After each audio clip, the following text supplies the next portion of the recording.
YouTube, what is good? We are back in the building for another episode of Marvin's Room. Thank you guys, as always, for joining me wherever you're at in the world. To the new subscribers, welcome to the channel. My name is Marvin, the Conscious Life Manifesting Coach, helping you guys manifest, understand manifestation and the laws of the universe via the teachings of Abraham, Neville, Florence Scovel Shinn, Joseph Murphy, all of these great law of attraction teachers, past and present. So guys, welcome. Today, I think you are going to love this topic because this is a topic that so many people love to talk about, and that is, twin flames, soulmates. What's the deal with them? Are they real? How is this thing going to work out? How can I meet my soulmate? We're going to touch base on some of that stuff today. So let's jump right into it. So soulmates, my personal opinion, before I get into some, statistics, if you will, or, the background behind soulmates and twin flames or whatever, and my personal belief is we are all one, we're all one, we're all connected. So in my personal belief, my personal opinion, I believe a person can have multiple soulmates, because everything is connected, and because nothing ever dies, everything's energy. And if a soulmate is nothing but a stream of let's get this right. A soul is a stream of consciousness. People look at a soul and they think that a soul is like this clump of energy, but what it really is it's a stream of consciousness. Now, with this whole soulmate twin flame stuff, kind of the backdrop is what the story that's told is, you were alive at one point in a past lifetime, or there's this familiarity between you and another person. It could be a family member. I mean, it could really be anything. It could be animal, part of nature. Like, this is what I'm saying. This is what I started it off saying, like, we're all connected, but the whole theory goes, at one point we were alive and we had this strong connection with, a person, whoever that person might have been, family member, random stranger, whatever the case may be. And, when that energy went away, when it croaked and went into a different form, that energy is still there. Because if everything's energy and nothing dies, then that means even when the form of energy, the form of the stream of consciousness that we are as humans, that never goes anywhere. So what they're saying is it goes on from lifetime to lifetime to lifetime. We're constantly reincarnating and meeting and developing real spiritual strong bonds with people. And so when you come in contact with someone in this 3D physical world and you are feeling good and you have done the work, you could run into, one of your soulmates. Because like I said, I believe personally we have multiple, because everything's connected, everything's energy. And everything that you see, you are that.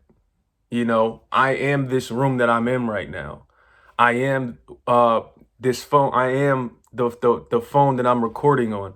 I am technology. I am the internet. We are all connected. So if we're all connected, then, and everything's energy, then I feel like there isn't just one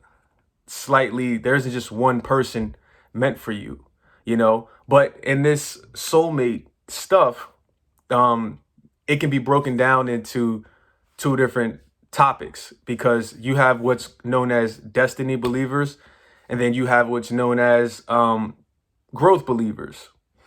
And destiny believers are the people who more so believe in, there's only one person out there for me, and I'm not going to stop until I find that person. And the growth believers are people who believe more so that a relationship is all about growth. It's all about growing, getting to know each other, going through the work, doing the due diligence, and basically it's a process, but the growth believers, they have a way easier time in relationships, and they tend to have a way way longer stable relationships because they're putting their energy towards focusing on growth. They're putting their energy on, focusing on, commitment, going through the process, getting better, getting to know their partner, getting to know their partner's love language, all of that type of stuff. That's why they tend to have longer, more better, more stable relationships. Where on the other hand, you have the destiny people that, believe in soulmates. These people tend to have short, quick burst, romantic relationships. And then all of a sudden, the high, they come off of that high and they just crash. And it happens so quickly. And they tend to not have long-term relationships because at the problem with believing in soulmates a lot of people have is at the very first sight of a disagreement or an argument, their mind immediately goes to, uh-oh, this is a problem. What if this person isn't the one? I don't want to spend my life, I don't want to spend time wasted on this person if they may not be the one. So that's the problem with people that believe in, soulmates and stuff like that, is their mind immediately goes to negative thinking and they immediately push back and they immediately, kind of exit the relationship, or they do it in a subtle way out of fear that they're wasting their time with the wrong person. But see, a person with the growth mindset, they would never handle things this way because they understand that, things grow, people grow, and we can have multiple soulmates, not just one person. So if there was a mindset shift that I would adapt to, it would definitely be the growth mindset over the destiny mindset, because the destiny mindset is you're putting too much emphasis on everything in the beginning. You're putting too much energy into, looking for the signs and focusing on all of the negative that you may see. And you're basically, when you're in that destiny mindset, you're passing judgment too quickly. You are basically drawing assumptions and conclusions with the person that you might be dealing with without actually having the facts, because you're trying to move too fast through life because you have this idea that there's this person you need to hurry up and meet that's going to make you feel complete. Now, when you meet that person, is that person going to make you feel complete, or is it their job to make you feel complete?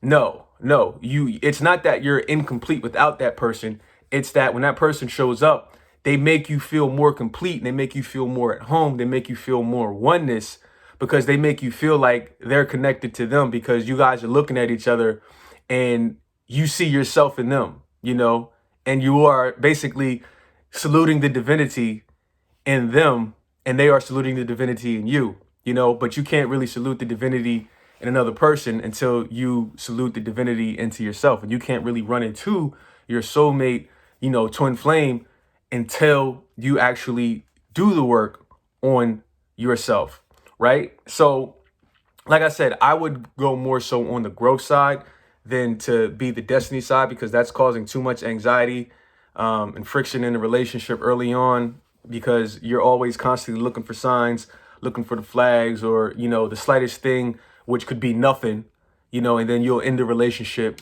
out of fear of wasting your time and not being able to, put your attention towards, finding your twin flame or whatever the case may be. Now, the whole idea around twin flames was at one point, there were, you guys were one soul, one complete thing. And twin flames basically come down to divine masculine and divine feminine, right? And divine masculine, one of the people you meet, the divine masculine is going to be stronger than the divine feminine, obviously. So you guys are going to meet and you're going to feel this attraction. You're going to feel this oneness. You're going to feel like you guys, there's a lot of commonalities between you guys. You guys get along, you guys just click. But the one thing that is a huge problem with twin flames is most likely you guys are going to fight a lot.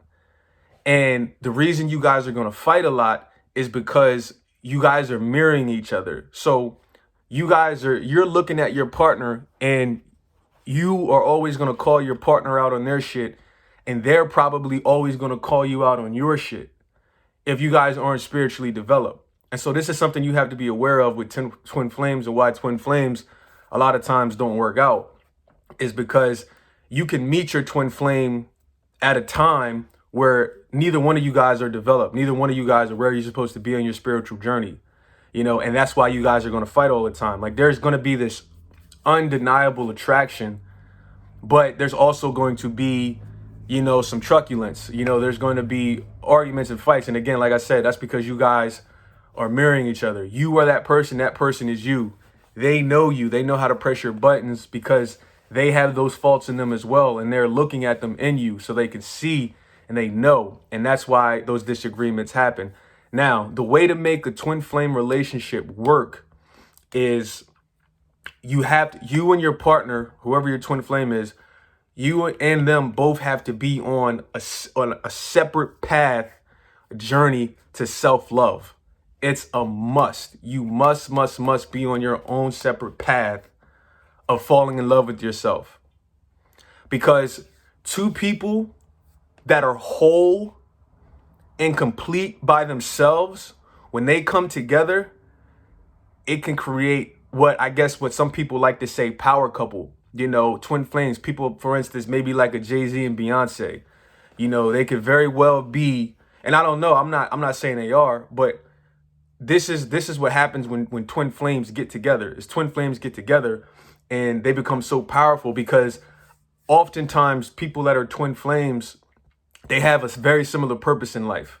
They think very, very similar to each other.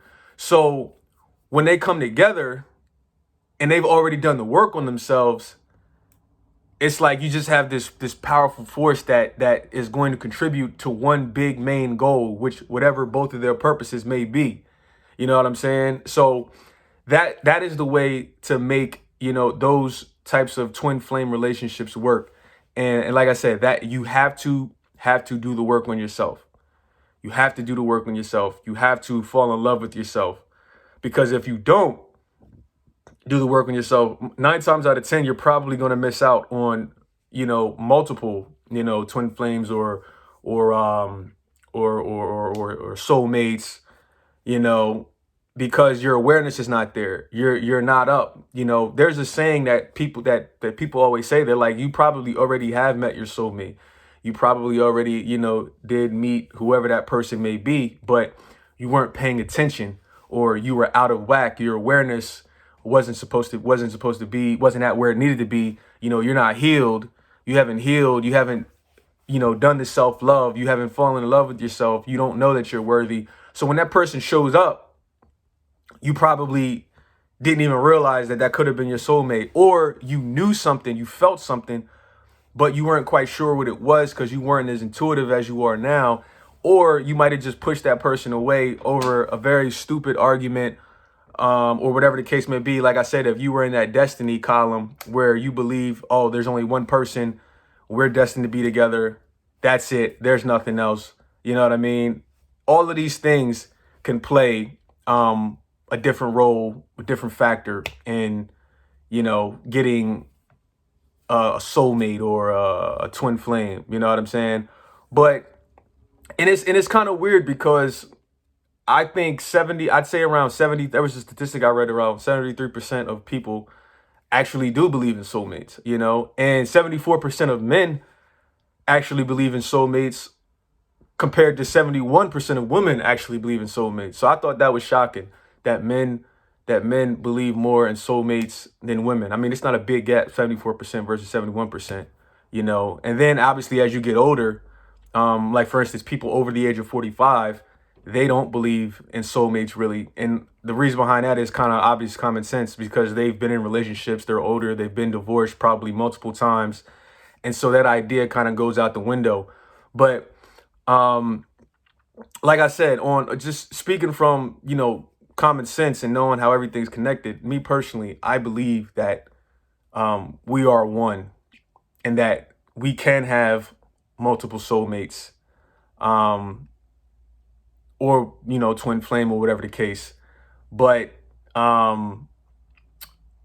twin flames, if you have that desire to meet a twin flame, then that's most likely telling you that you do have a twin flame. That's like a clear indication, because you wouldn't have that desire to meet a twin flame or to meet that person if they didn't exist. You wouldn't have that desire. So the fact that you have that desire lets you know, okay, your twin flame or your soulmate's out there somewhere. You know what I'm saying? It's out there. You just gotta get in alignment with yourself and find them. Because until you get in alignment with yourself, until you fall in alignment with yourself, you're not really going to be able to accept and be in a healthy relationship with whoever that person may be. You know, and it's going to be on to the next one, on to the next one. If you miss this one, you may get another one. Because like I said, we've spent so many different lifetimes developing relationships, and that energy doesn't die. So when that energy doesn't die, where does it go? It gets reincarnated. And so you may meet a person on the street, and it could be the same sex. You know what I mean? You can meet a total stranger who you never met, who's a guy who could be some sort of a soulmate to you. You know, you guys don't have to be soulmates as far as relationships are concerned, but you can meet someone where you don't know, you can't explain it, you just feel a sort of connection, and then you guys go on to be best friends. You know, not as far as relationships are concerned, but just very, very, very good friends. You know what I mean? Like soulmate friends. So, guys, I want to know your opinion on this video. Definitely comment below. Let me know your thoughts on twin flames and soulmates. And, you know, let's start a discussion. I always enjoy talking to you guys in the thread of the YouTube. So, I'm looking forward to it. I'm looking forward to it. I think that's it, guys. I will talk to you guys next time. See you guys next time in the next YouTube.